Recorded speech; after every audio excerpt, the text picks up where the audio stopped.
You reach your grave. আপনি যতক্ষণ পর্যন্ত আপনার কবরে পৌঁছান নাই ওই পর্যন্ত অপেক্ষা করতে থাকেন, তারপরে দেখেন আপনার সাথে কি হয়। যখন যখন ফেরেশতারা কলার ধরে তুলে প্রশ্ন করবে, মান হাযা রাজুল বুইসা ফীকুম, এই ব্যক্তি কে ছিল যাকে তোমাদের কাছে রাসূল করে পাঠানো হয়েছিল, তখন এরা কোশ্চিন কালেও বলতে পারবে না যে ইনি হচ্ছেন রাসূলুল্লাহ সাল্লাল্লাহু আলাইহি ওয়াসাল্লাম। বলে মা আদরি, আমি জানি না, লা আদরি, আমি জানি না। মানুষ কিছু বলতো, আমি শুনতাম। খুবই ভয়ঙ্কর জায়গা। একজন সাহাবীর নাম বলি, সাদ বিন মুয়াজ রাদিয়াল্লাহু আনহু, নাম শুনেছেন? তোমরা তো শোনো নাই মনে হয়। সাদ বিন মুয়াজ এত ভালোবাসতেন নবী তাকে, তার মৃত্যুতে রাসূল সাল্লাল্লাহু আলাইহি ওয়াসাল্লাম এত কষ্ট পেয়েছিলেন।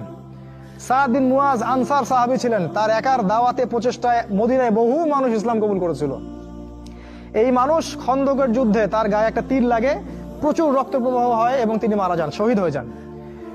এই সাদ বিন মুয়াজের জানাজায় 70,000 ফেরেশতা অংশ নিয়েছিল এবং আল্লাহ রাব্বুল আলামিনের আরশ এই বান্দার মৃত্যুতে কেঁপে উঠেছিল। আপনাকে বলতে চাচ্ছি, এই সাদ বিন মুয়াজ রাদিয়াল্লাহু আনহুর কবরেও চাপা দেয়া হয়েছে, দুই দিক থেকে চাপা দেয়া হয়েছে। তিনি বলেছেন, রাসূল সাল্লাল্লাহু আলাইহি ওয়াসাল্লাম, যদি কোনো ব্যক্তির কবরে আযাব না হতো তাহলে সাদ বিন মুয়াজের কবরে আযাব হতো না। তার কবরেও প্রশ্ন হয়েছে এবং চাপ দেয়া হয়েছে। কবরের জীবন কেমন করে আপনাকে বুঝাবো, কিভাবে বুঝাবো আমরা? আমাদের বুঝানোর কোনো ক্ষমতাই নাই।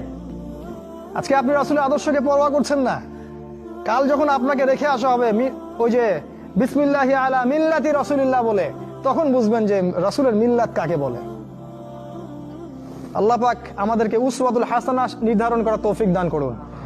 উসওয়াতুল হাসানা হবে একজন ব্যক্তি, দ্বিতীয় কোনো ব্যক্তি না। তিনি হচ্ছেন আমাদের প্রিয় নবী মুহাম্মদুর রাসূলুল্লাহ সাল্লাল্লাহু আলাইহি ওয়াসাল্লাম। হ্যাঁ, এটা ঠিক যদি কোনো ব্যক্তির কথা রাসূলের কথার সাথে মিলে যায়, সে যেই হোক না কেন তার কথা মানতে আমরা প্রস্তুত ইনশাআল্লাহ। বরং ওই কথা মানাই আমাদের জন্য ফরজ।